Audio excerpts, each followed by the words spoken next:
झींगे के तालाब में बच्चा डालने के 50 दिन बाद एक किसान करोड़पति बनेगा या सड़क पर आ जाएगा, ये सिर्फ एक चीज तय करती है, वह है झींगे का बच्चा यानी सीड। बहुत से किसान भाई 1-2 रुपया सस्ता मिलने के चक्कर में बिना पहचान वाली लोकल हैचरी से बच्चा खरीद लेते हैं और बाद में लाखों का नुकसान उठाते हैं। असल में झींगा पालन में एक बहुत बड़ा नकली सीड माफिया चल रहा है। तो असली एसपीएफ सीड और नकली सीड में क्या फर्क है? इस बरसात के मौसम में नुकसान से बचने के लिए 1 एकड़ में कितने बच्चे डालने चाहिए और बिना लैब जाए आप खुद अपनी आँखों से बच्चे की क्वालिटी कैसे चेक कर सकते हैं? आज के वीडियो में हम इसी पर पूरी सच्चाई और सही गणित के साथ बात करेंगे। वीडियो को बिना स्किप किए आखिर तक जरूर देखें।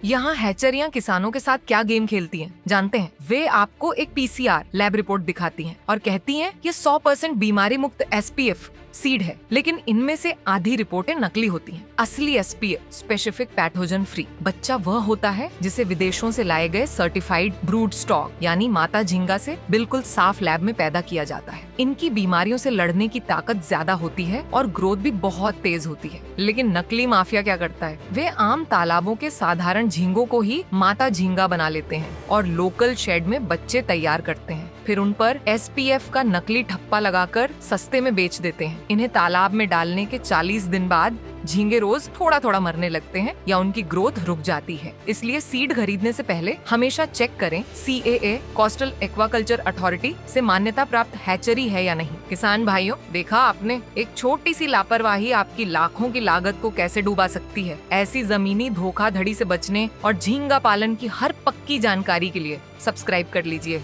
चलिए अब बिना देर किए जानते हैं तालाब पर ही सीड क्वालिटी चेक करने वाले वो 5 पक्के टेस्ट। आप सोच रहे होंगे कि बिना लैब जाए एक साधारण किसान कैसे पहचाने कि बच्चा असली है या नकली। इसके लिए अपनी आंखों से ये 5 टेस्ट करिए। स्पाइनल काउंट, तालाब में डालने के लिए हमेशा PL15 से PL20 साइज का बच्चा सबसे अच्छा होता है। इसकी पहचान ये है कि इसके सिर के ऊपर बने कांटेदार हिस्से पर 4 से 6 मुंह के कांटे यानी स्पाइन साफ दिखने चाहिए, तभी यह तालाब का माहौल झेल पाएगा। मसल टू गट रेशियो, बच्चे की पूंछ के हिस्से में मांस की मोटाई और उसकी आंत यानी पेट की मोटाई का अनुपात 4:1 होना चाहिए। मतलब आंत जितनी पतली हो, मांस उससे 4 गुना मोटा होना चाहिए। उसका पेट हरी भरी फीड से भरा दिखना चाहिए। अगर पेट खाली या सफेद है तो समझो बच्चा बीमार है। बॉडी कलर, तंदुरुस्त बच्चे का रंग हल्का ग्रे, भूरा या गहरा भूरा होता है और उसकी पूंछ के पंख पूरे खुले होते हैं। अगर बच्चा लाल या गुलाबी दिख रहा है तो वह बहुत ज्यादा तनाव, स्ट्रेस में है। ऐसा बच्चा तालाब में डालते ही मर जाएगा।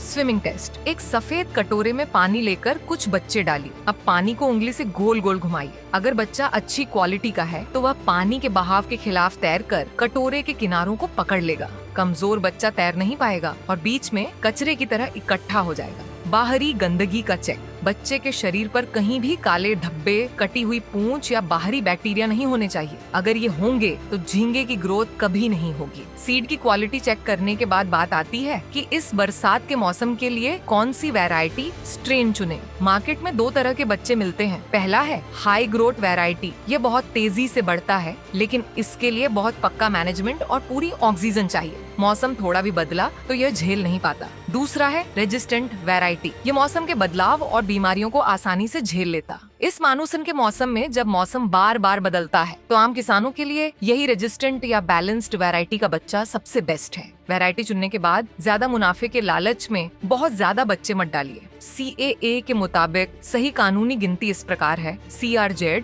कोस्टल रेगुलेशन जोन के अंदर आने वाले तालाब, यहाँ सिर्फ पारंपरिक तरीके से खेती की जा सकती है। इसलिए 1 एकड़ में सिर्फ 16,000 से 24,000 बच्चे ही डालने चाहिए। इससे आपको करीब 600 किलो से 1 टन तक की पैदावार मिलेगी। CRZ के बाहर वाले साधारण तालाब, एक्सटेंसिव पॉन्ड्स, यहाँ आप 1 एकड़ में ज्यादा से ज्यादा 40,000 बच्चे डाल सकते हैं। इससे 1.2 से 1.5 टन तक माल तैयार होगा। हाईटेक फार्मिंग, इंटेंसिव फार्मिंग, जिनके पास पक्का तजुर्बा, हाईटेक एरिएटर और पानी साफ रखने का पूरा सिस्टम है। सिर्फ वही लोग 1 एकड़ में 1 से कम लाख से ज्यादा बच्चे डालते हैं। इस बरसात में आम किसान कम बच्चों, लो डेंसिटी के साथ ही जाएं, इसी में भलाई है। बच्चा तय होने के बाद अगर लाने ले जाने में लापरवाही हुई तो आधे बच्चे रास्ते में ही मर जाएंगे। कभी भी सीड के पैकेट को सीधे काटकर तालाब में नहीं पलटना चाहिए, इससे उन्हें शौक लगता है। सही तरीका ये है, गाड़ी में सावधानी, अगर सफर 6 घंटे से ज्यादा का है तो बच्चों के बक्से में बर्फ के बैग रखकर पानी का तापमान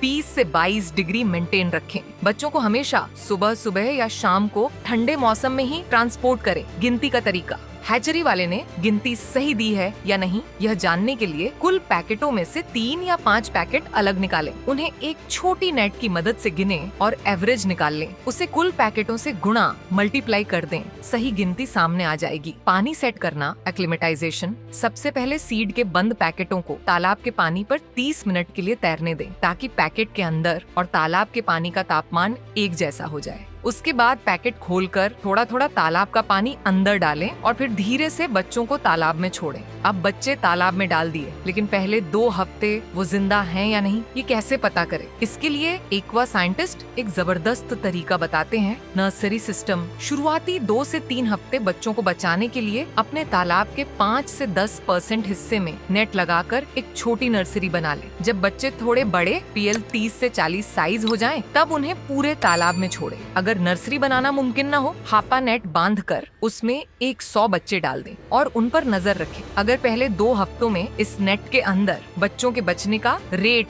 50% से कम होता है तो समझो तालाब के पानी में कोई दिक्कत है। और अगर बचने का रेट 30% से भी कम हो जाए तो समझदारी इसी में है कि उस फसल को वहीं रोक दें, पानी सुखाएं और नए सिरे से तालाब तैयार करें। तो किसान भाइयों, नकली सीड के झांसे में आए तो पूरी लागत डूबना पक्का है। इस मानसून में लालच में आकर ज्यादा बच्चे मत डालिए। हमारे बताए छोटे छोटे टेस्ट करके सही बच्चा चुनिए, तभी आपका पैसा सुरक्षित रहेगा और बड़ा मुनाफा होगा। क्या आप भी बच्चा खरीदने से पहले ऐसा कोई टेस्ट करते हैं? और इस बार आपने किस हैचरी का सीड चुना है? नीचे कमेंट सेक्शन में जरूर शेयर करें। एक्वाकल्चर और झींगा पालन की ऐसी ही सटीक खबरों के लिए हमारे वीडियो को लाइक करें और फिशरी न्यूज चैनल को अभी सब्सक्राइब करें।